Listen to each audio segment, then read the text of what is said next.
નમસ્તે વિદ્યાર્થી મિત્રો, ધોરણ 10 વિષય સામાજિક વિજ્ઞાન પ્રકરણ 8 કુદરતી સંસાધનો.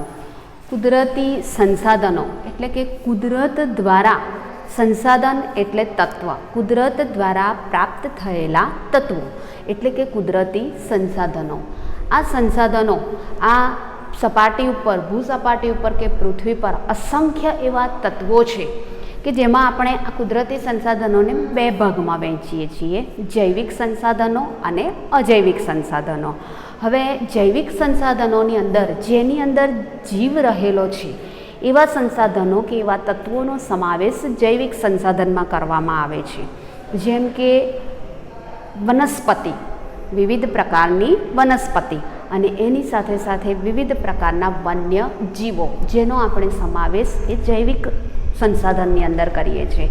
એના પછી કે જેની અંદર જીવ રહેલો નથી તેમ છતાં પણ મનુષ્ય માટે એ ઘણા જ ઉપયોગી છે એવા તત્વો કે જેની અંદર ભૂમિ એટલે કે જમીન, જળ એનો આપણે સમાવેશ કરીએ છીએ.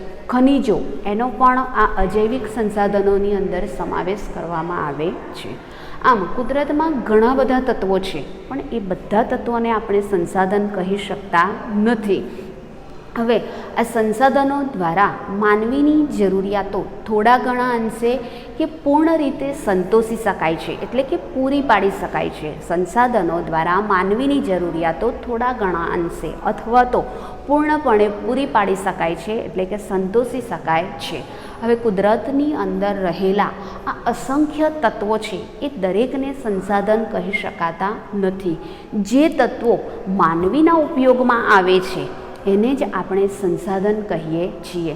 એટલે કે બીજી રીતે કહીએ તો અહીંયા કે જે વસ્તુ ઉપર માનવી આશ્રિત હોય, નિર્ભર હોય અને જે વસ્તુ દ્વારા કે જે તત્વ દ્વારા માનવીની જરૂરિયાતો પૂરી થતી હોય અને એની સાથે સાથે એનો ઉપયોગ કરવાની, એ તત્વોનો ઉપયોગ કરવાની માનવી પાસે શારીરિક કે બૌદ્ધિક ક્ષમતા હોય, જેને આપણે સંસાધન કહીએ છીએ. તો અહીંયા સંસાધનનો અર્થ થાય છે કે જે વસ્તુ ઉપર માનવી આશ્રિત કે નિર્ભર હોય, માનવીની જરૂરિયાતો તેના દ્વારા પૂરી થતી હોય અને જેનો ઉપયોગ કરવાની માનવી પાસે શારીરિક કે બૌદ્ધિક ક્ષમતા હોય એવા તત્વોને સંસાધન કહેવામાં આવે છે. હવે એક ઉદાહરણ આપીએ આપણે કે પથ્થર એ એક સંસાધન છે, કારણ કે પથ્થરમાંથી અત્યારે આપણે વિવિધ વસ્તુઓ બનાવી શકીએ છીએ. આદિકાળથી એટલે કે આદિમાનવોનો જે સમય હતો ત્યારથી જ આ પથ્થર એક સંસાધન તરીકે ઉપયોગી છે, કારણ કે આદિમાનવો આ પથ્થરના જ ઓજારોનો ઉપયોગ કરતા હતા અને આ ઓજારોનો વિવિધ જગ્યાએ એ ઉપયોગમાં લેતા હતા, જેને લીધે પથ્થર એક તત્વ છે અને જ્યારે એ આદિમાનવ દ્વારા ઉપયોગમાં આવ્યું ત્યારથી એ સંસાધન બની ગયું. પૃથ્વીના પેટાળમાં દબાયેલા ખનિજો કે લાખો કરોડો વર્ષોથી પૃથ્વીના પેટાળમાં અસંખ્ય ખનિજો દબાયેલા છે. જ્યારે આપણને એના વિશે માહિતી નહોતી કે એના વિશે આપણને સભાનતા નહોતી ત્યારે આપણા માટે એ સંસાધન નહોતા. પરંતુ જેમ જેમ ખનન પ્રવૃત્તિ વધતી ગઈ અને એ પૃથ્વીના પેટાળમાં દબાયેલા ખનિજો આપણા ઉપયોગમાં આવતા ગયા ત્યારે એ આપણા માટે એક સંસાધન બની ગયા છે. અને આધુનિક ઔદ્યોગિક યુગમાં તો આ પૃથ્વીના પેટાળમાંથી દબાયેલા જે ખનિજો છે એ આપણા આર્થિક વિકાસની એક કરોડરજ્જુ સમાન બની ગયા છે. તો આમ સંસાધન એ માનવીની જરૂરિયાતો પૂર્ણ કરવા માટે વાપરવામાં આવે છે. તો કોઈ પણ વસ્તુ કે જે માનવીની જરૂરિયાતો પૂર્ણ કરવા માટે વાપરવામાં આવતું હોય એ તત્વ છે એ સંસાધન બની જાય છે. આમ સંસાધન એ કુદરત, માનવી અને સંસ્કૃતિ આ ત્રણેયની પરસ્પરની પ્રક્રિયાઓને કારણે જ શક્ય બને છે. હવે સંસાધનોના ઉપયોગો જોઈએ તો પૃથ્વી ઉપર અસંખ્ય સંસાધનો છે. આ સંસાધનો કોઈકને કોઈક રીતે ઉપયોગી છે કે ખેતી પ્રવૃત્તિથી શરૂ કરી અને ઉદ્યોગ પ્રવૃત્તિ સુધી તમામ પ્રક્રિયાઓ સંસાધનો સાથે સંકળાયેલી છે. ખેતી પ્રવૃત્તિમાં વપરાતા વિવિધ ઓજારો છે, બિયારણો છે, એની સાથે ઉદ્યોગ પ્રવૃત્તિમાં સંકળાયેલા વિવિધ જે રાસાયણિક પદાર્થો છે કે જે તે એના સાધનો છે, આ બધાનો સંસાધનમાં સમાવેશ કરવામાં આવે છે. તો ખેતી પ્રવૃત્તિથી શરૂ કરી અને ઉદ્યોગ પ્રવૃત્તિ સુધીના તમામ જે તત્વો છે એનો સમાવેશ સંસાધનમાં કરવામાં આવે છે, જેનો ઉપયોગ માનવી પોતાની શારીરિક અને બૌદ્ધિક ક્ષમતા મુજબ કરે છે. હવે આ સંસાધનોના ઉપયોગોમાં જોઈએ કેટલાક મહત્ત્વના ઉપયોગો. તો એમાં પહેલું છે સંસાધન એ ખોરાક તરીકે, કે સંસાધનનો ઉપયોગ માનવી એ ખોરાક તરીકે કરે છે. દરેક સજીવો એ ખોરાક લે છે. ખોરાકમાં આપણે વિવિધ જાતના અનાજ, કઠોળ, શાકભાજી, ફળોનો ઉપયોગ કરીએ છીએ. તો આ જે અનાજ છે, જે ધાન્ય છે કે કઠોળ છે, એ આપણને ખેતી પ્રવૃત્તિ દ્વારા મળે છે. એના પછી ફળો છે કે ફૂલો છે, એ પણ આપણને ખેતી પ્રવૃત્તિ દ્વારા મળે છે. તો એના માટે મૂળ સંસાધન જમીન, બિયારણ, પાણી, એના પછી કે એની માટે વાપરવામાં આવતા જે તે રાસાયણિક ખાતરો, આ બધા જ સંસાધનો છે. એટલે સંસાધન એક ખોરાક તરીકે તો કુદરત દ્વારા પ્રાપ્ત થતા વિવિધ ફળો, એની સાથે સાથે ખોરાક માટે પ્રાપ્ત થતી વિવિધ ચીજો જેવી કે અનાજ, કઠોળ, શાકભાજી વગેરે, એની સાથે આપણને પાલતુ પશુઓ દ્વારા પ્રાપ્ત થતું દૂધ, એ પણ ખોરાકના સંસાધન તરીકે ઉપયોગી છે. એના સાથે સાથે દૂધની બનાવટો, માંસ, પછી વિવિધ જળચર જે જીવો છે એ અને માછલી, આ બધાનો આપણે ખોરાક તરીકે ઉપયોગ કરીએ છીએ. એટલે આ બધા એ આપણા માટે, આ કુદરતના તત્વો છે એ આપણા માટે એક સંસાધન બની જાય છે. એના પછી બીજું છે સંસાધન એ કાચા માલના સ્ત્રોત તરીકે. કોઈ પણ વસ્તુ બનાવવા માટે કાચા માલની જરૂર પડે છે અને આ કાચો માલ એ આપણને કુદરતમાંથી પ્રાપ્ત થાય છે. તો કુદરતી તત્વો કે જેનો ઉપયોગ કરી અને માનવી કોઈક નવી વસ્તુ બનાવે છે. પૃથ્વીના પેટાળમાંથી મળતા વિવિધ ખનિજો, આ ખનિજો દાખલા તરીકે એક ઉદાહરણ આપીએ કે પૃથ્વીના પેટાળમાંથી મળતું લોહ અયસ્ક એટલે લોખંડ.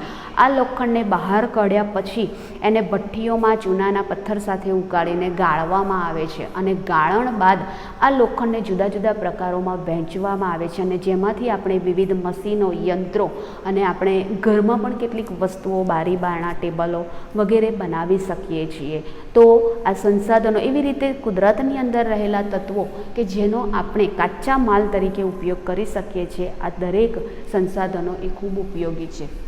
એના પછી છે સંસાધનો એ શક્તિ સંસાધન તરીકે. શક્તિ સંસાધન તરીકે ઉપયોગી એવા જો સંસાધનોની વાત કરીએ તો કુદરતી વાયુ, એના પછી છે પેટ્રોલિયમ, પેટ્રોલિયમ પેદાશો એટલે કે પેટ્રોલ, ડીઝલ, કેરોસીન, પછી છે કોલસો, યુરેનિયમ વગેરે એ કાચા માલના સ્ત્રોત તરીકે આપણને ઉપયોગી છે અને એને શક્તિ સંસાધન તરીકે આપણે ઓળખીએ છીએ કારણ કે એમાંથી આપણે ઈંધણ એટલે કે બળતણ મેળવી શકીએ છીએ.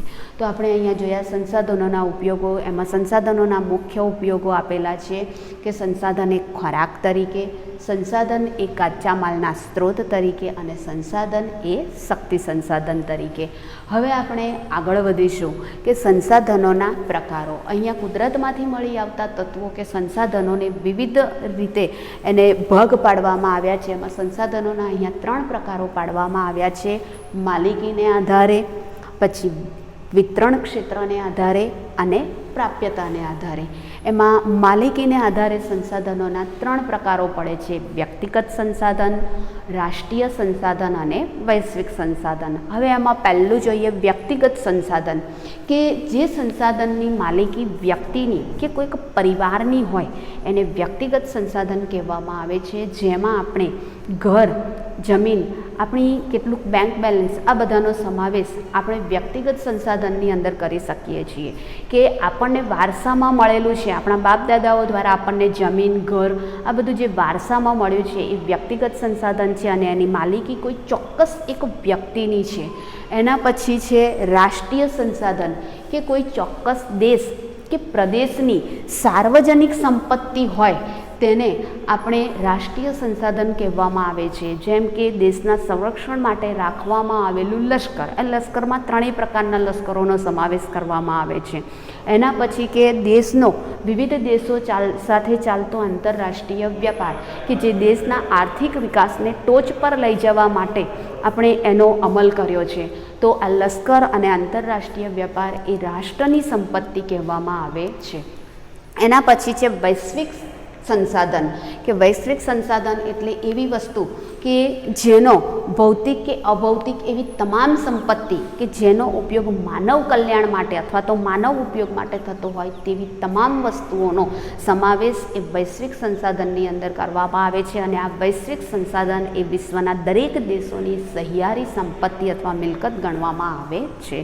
હવે એના પછી છે વિતરણ ક્ષેત્રને આધારે સંસાધનોના પ્રકાર. વિતરણ ક્ષેત્રને આધારે સંસાધનોના 4 પ્રકાર પાડવામાં આવે છે: સર્વસુલભ સંસાધન, સામાન્ય સંસાધન, વિરલ સંસાધન અને એકલ સંસાધન. હવે સર્વસુલભ સંસાધન એટલે કે જે દરેક જગ્યાએથી આપણને પ્રાપ્ત થઈ શકે એવું સંસાધન, દરેક જગ્યાએથી પ્રાપ્ત થઈ શકે એવા સંસાધનની અંદર વાતાવરણમાં રહેલા ઉપયોગી વાયુઓ, જેમાં સજીવોના જીવન માટે જરૂરી એવો ઓક્સિજન વાયુ, જીવસૃષ્ટિ માટે જરૂરી એવો ઓક્સિજન વાયુ અને નાઇટ્રોજન વાયુ, જેનો સમાવેશ એ સર્વસુલભ સંસાધનમાં કરવામાં આવે છે.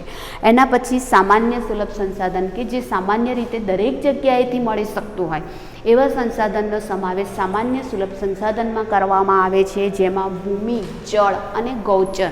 ગૌચર એટલે કે ગામની બહાર કે ગામના પશુઓના ચરાણ માટે ખુલ્લી મૂકવામાં આવેલી જે જમીન છે કે જેના ઉપર ખેતી કરાતી નથી પરંતુ ઘાસચારો પેદા કરી અને પશુઓના ચરાણ માટે ખુલ્લી મૂકવામાં આવે છે, જેને ગૌચર કહેવામાં આવે છે.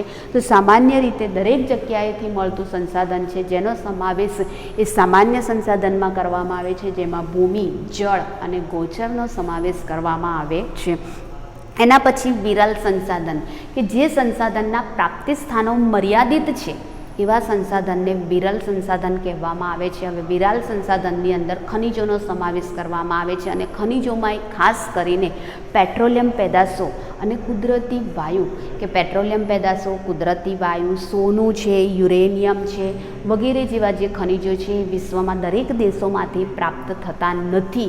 કોઈ પણ દેશમાં કોઈક અમુક ચોક્કસ જગ્યાએથી જ એ પ્રાપ્ત થાય છે, તો તેનો વિરલ સંસાધનમાં સમાવેશ કરવામાં આવે છે. અને એકલ સંસાધન, કે જે વિશ્વમાં માત્ર 1 કે 2 જ સ્થળોએથી પ્રાપ્ત થતું હોય તેને એકલ સંસાધન કહેવામાં આવે છે. જેમ કે ક્રાયોલાઇટ ખનિજ, જે માત્ર વિશ્વમાં એકમાત્ર દેશ ગ્રીનલેન્ડમાંથી જ મળે છે. એટલે એકલ સંસાધન કે જેના પ્રાપ્તિ સ્થાનો 1 કે 2 જ સ્થળે છે એવા સંસાધનો. હવે આગળ કે પ્રાપ્યતાને આધારે સંસાધનોના પ્રકારો. પ્રાપ્યતાને આધારે સંસાધનોના 2 પ્રકારો પડે છે: નવીનીકરણીય સંસાધન અને અનવીનીકરણીય સંસાધન. આ નવીનીકરણીય સંસાધન એટલે કે પુનઃ પ્રાપ્ય સંસાધન, કે જેના ઉપયોગ બાદ અમુક ચોક્કસ સમયગાળામાં એનું ફરીથી પુનઃ નિર્માણ થઈ શકે છે, કુદરતી રીતે આપમેળે એ ફરીથી ઉત્પન્ન થઈ શકે છે. એવા સંસાધનોને એ અખૂટ છે તેને આપણે નવીનીકરણીય અથવા તો પુનઃ પ્રાપ્ય સંસાધનો કહીએ છીએ. જેમ કે વનસ્પતિ છે, પછી સૂર્યપ્રકાશ છે, પાણી છે, આ બધા પુનઃ પ્રાપ્ય સંસાધનો છે.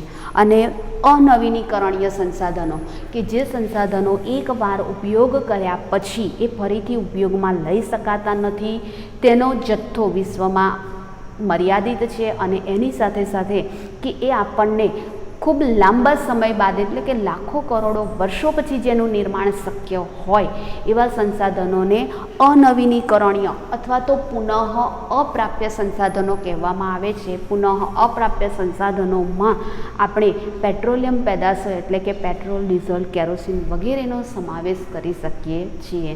તો વિદ્યાર્થી મિત્રો, આપણે અહીંયા આજે સંસાધનનો અર્થ, સંસાધનોના ઉપયોગો અને સંસાધનોના પ્રકારો, આ વસ્તુઓ આપણે અહીંયા શીખ્યા છીએ. હવે પછી આગળની માહિતી આપણે આવતા વિડીયોમાં જોઈશું.